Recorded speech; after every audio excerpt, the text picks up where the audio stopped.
এই যে শোনেন, আপনাকে বলতেছি ছোট্ট একটা গল্প বলবো, গল্পটা শুনে যাবেন। এক দেশে এক ছোট বাচ্চা আর তার সঙ্গে একটি মা। ওই ছোট বাচ্চাটি খুব ছোটই ছিল, তার আম্মু করতো বাসায় বাসায় কাজ, কিন্তু ওই ছেলেকে মানুষ করার জন্য সে দিন রাত করে গেছে পরিশ্রম। সে ছোট ছেলেকে কাজে না দিয়ে স্কুলে ভর্তি করে সে নিজে দিনের পর দিন কাজ করে গেছে। দিন শেষে সে কলেজ, স্কুল এবং ভার্সিটি শেষ করলো।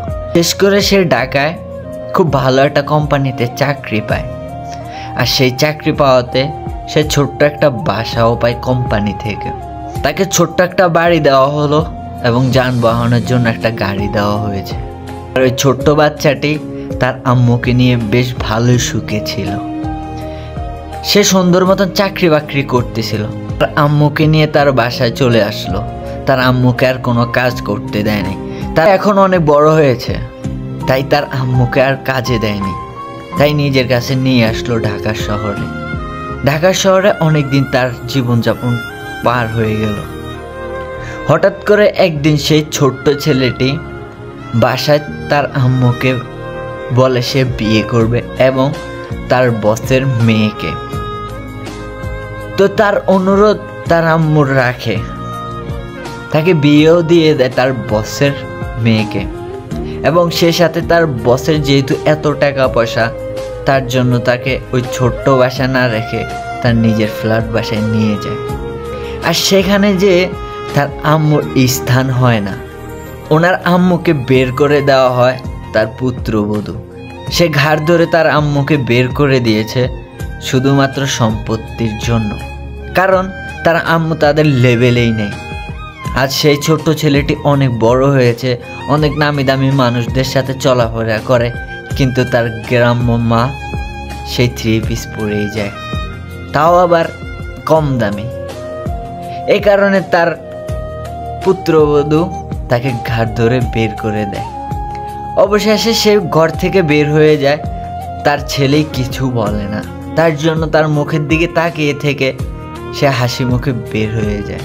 আর ওই ছোট্ট ছেলেটি খারাপ ব্যবহার করে তার আম্মুকে বের করে দেয়। দিন শেষে সে কোথায় যাবে, কোথায় যায় উঠবে তার আম্মু, কোথায় যাবে সে কিচ্ছু জানে না। হাঁটতে হাঁটতে হাঁটতে হাঁটতে রাস্তায় দিয়ে যাচ্ছিল। হঠাৎ করে সে রাস্তায় পড়ে যায় এবং খুব ভালোভাবে একটা অ্যাক্সিডেন্ট হয়। সেই সাথে তাকে মেডিকেল নেওয়া হয়েছে। মেডিকেলে ডাক্তাররা বলতেছে খুব বড় একটা অপারেশন করতে হবে, কিন্তু তার কাছে কোনো টাকা নেই। সে কিভাবে করবে এত বড় একটা অপারেশন? এখন সে কি করবে এই বুড়া বয়সে এসে? তার তো বেঁচে থাকতে হবে। তার জন্য সে বেছে নেয় একটা কাজ, আর সেই কাজটা হয় তার বসের, তার ছেলের শ্বশুর বাড়ি। কিন্তু সে জানতো না তার ছেলের শ্বশুর বাড়ি ছিল ওইটা। একদিন হঠাৎ করে সে ওই শ্বশুর বাড়িতে যায়, আর যায় দেখে তার মা ওইখানে চাকরানির কাজ করে। তার মা তাকে দেখে অনেকটা খুশি হয়ে তাকে জড়ায় নিতে চাইছিল, কিন্তু সে পারল না, কারণ ওই ছেলেটি তাকে অস্বীকার করেন এবং সে ছেলেটি তার সাথে বলে, আপনি হয়তোবা যাকে তাকে দেখেই এভাবে ছেলে ছেলে দাবি করেন। সেখানে তার বউ উপস্থিত ছিল, সেও নানানভাবে তাকে অপমান করে দিয়েছে। আর দিন শেষে ওই চাকরিটাও সে হারায়। যে ছেলেকে নিজে কষ্ট করে তাকে কষ্ট না দিয়ে পড়ালেখা করালো, ভালো একটা কোম্পানিতে চাকরি নিয়ে দিল, আর দিন শেষে তাকে এভাবে অপমানিত হতে হলো। আমাদের সমাজে এমন অনেক মানুষই আছে যারা মাকে পরিচয় দিতে সম্মানে বাদে, কিন্তু তারা এটা জানে না সেই ছোটবেলায় তাদের মা তাদেরকে অক্লান্ত পরিশ্রম দিয়ে বড় করেছে। শেষে সে রাস্তায় বের হয়ে গেল, কি করব কিছুই জানে না। দিন শেষে সে মানুষের কাছে হাত পাততে শুরু করলো। এভাবে একদিন তার ছেলের সামনে হাত পাততে হলো। ছেলেটি ঘুরেই দেখে তার মা, আর ছেলেটির সাথে ছিল তার বউ। ওইখানে তাকে নানানভাবে অপমান করা হয়েছে, নানানভাবে তাকে, এবং কি সে রাস্তায়ও তাকে নানানভাবে অপমান করেছে, তাকে অস্বীকার করেছে মা বলতে। দিন শেষে তার অনেকগুলো দিন পার হয়ে গেল এবং কি তার রাস্তায় মৃত্যু হয়ে গেল। সেই রাস্তায় পড়েছিল লাশ হিসেবে, তখন তার ছেলেটি পাশ দিয়ে চলে যায়। আর সে যখন দেখে তার আম্মু রাস্তায় পড়েছিল, একটু এসে তাকে উঠায় নেয়। সে তাকে না দেখে ভান করেই চলে যায়। হঠাৎ একদিন ওই ছোট্ট ছেলেটারই খুব বড় একটা অসুখ হয়ে যায়। আর সেই অসুখে তার বউ তার পাশে থাকে না, এবং তার রোগটাই হচ্ছে ছোঁয়াচে রোগ। যে ধরবে তার এই রোগটা হয়ে যাবে। তার জন্য তার বউ তাকে ছেড়ে চলে যায়। সেই ছোট্ট ছেলেটি কি করবে কিছুই বুঝতেছে না। অতঃপর সে ডাক্তারের কাছেও যাইতে পারতেছে না, কারণ এই রোগের চিকিৎসা হচ্ছে বাসায় ভালোভাবে ট্রিটমেন্ট করলে সে রোগটি সেরে যায়। কিন্তু তার পাশে কেউ নেই আজ, কে করবে তার ট্রিটমেন্ট? সে ঠিক মতন দাঁড়াতেও পারে না। সেই সময় তার বউ তাকে ছেড়ে চলে যায়, এবং তাকে ওই বাসাটা যেহেতু তার শ্বশুরের দেওয়া ছিল, তাকে বাসা থেকে বের করে দেওয়া হয়। ঠিক তার মায়ের মতন অবস্থা নিয়ে সে রাস্তায় রাস্তায় ঘুরে বেড়ায়, কিন্তু কেউ তাকে একটু সাহায্য করে না।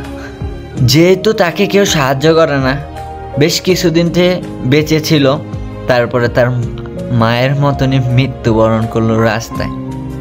হ্যাঁ, গল্পটি হয়তো বা এখানেই শেষ, কিন্তু আমি একটু বলতে চাই, যে মা যে বাবা তোমাদেরকে কষ্ট করে বড় করেছে, যে বাবা মা অক্লান্ত পরিশ্রম দিয়ে তোমাকে বড় করেছে, দিন শেষে তুমি তাদেরকে বৃদ্ধাশ্রমে নয়তোবা রাস্তাঘাটে বের করে দিচ্ছ। তাকে হয়তোবা অত্যাচার করে বাড়ি থেকে বের করে দিতেছ শুধুমাত্র তোমার বউয়ের কারণে, তোমাদের অ্যাটিটিউডের কারণে, তোমাদের সমাজের কারণে। কিন্তু তুমি যখন ছোট ছিলা, তোমার বাবা মাই তোমাকে পাশে রাখছে। তোমার বাবা মাই তোমাকে কষ্ট না দিয়ে পড়ালেখা করিয়ে একটা ভালো কোম্পানিতে চাকরি খুঁজে দিয়েছে। যেখানে তোমার বাবা মার এত অবদান, সেখানে কিভাবে পারো তোমরা এইভাবে বাবা মাকে বৃদ্ধাশ্রমে নয়তোবা রাস্তাঘাটে ফেলে দাও? তোমরা হয়তো এটা জানো না, তুমি যার সাথে যেমনটাই করবা ঠিক তেমনটাই তোমার সাথে ঘটবে। আমাদের সমাজে এমন কিছু কিছু মানুষ আছে যারা এরকম স্বভাবের মানুষ, যারা নিজের অ্যাটিটিউড, নিজের ইগো, নিজের সমাজের কারণে বাবা মাকে রাস্তায় বের করে দাও, নয়তো বৃদ্ধাশ্রমে ভর্তি করিয়ে দাও। কিন্তু বুড়া বয়সে তাদের কি চাহিদা, কি ইচ্ছা, সেটা তুমি পূরণ করতে পারো না। তুমি এমনই সন্তান, যে সন্তান কোনো কাজে আসে না। দিন শেষে তুমি নিজেও তাদের মতন একসময় বুড়া হবে, তখন ঠিকই তোমাদের ছেলে মেয়ে তোমাদেরকে এভাবেই রাস্তায় অথবা বৃদ্ধাশ্রমে ভর্তি করিয়ে দিবে। তুমি যেমনটা তোমার বাবা মার সাথে করবে, তোমার সন্তানরাও ঠিক তেমনটাই করবে। ভালো থাকবা, সুস্থ থাকবা, আর সবসময় বাবা মাকে সাথে রাখার চেষ্টা করবা। দুনিয়ার যত বড় বিপরীতে আসুক না কেন, সবার আগে তোমার বাবা মাই তোমার পাশে এসে দাঁড়াবে। বউ, শ্বশুর বাড়ি, শ্বশুর কেউ তোমার পাশে আসবে না। সো যাই করো না কেন, বাবা মার দোয়া নিয়ে তোমাকে করতে হবে। ভালো থাকবেন, সুস্থ থাকবেন। আর ভিডিওটা কেমন হয়েছে অবশ্যই কমেন্টে বলে যাবেন। আর ভিডিওটা ভালো লাগলে শেয়ার করে দিবেন।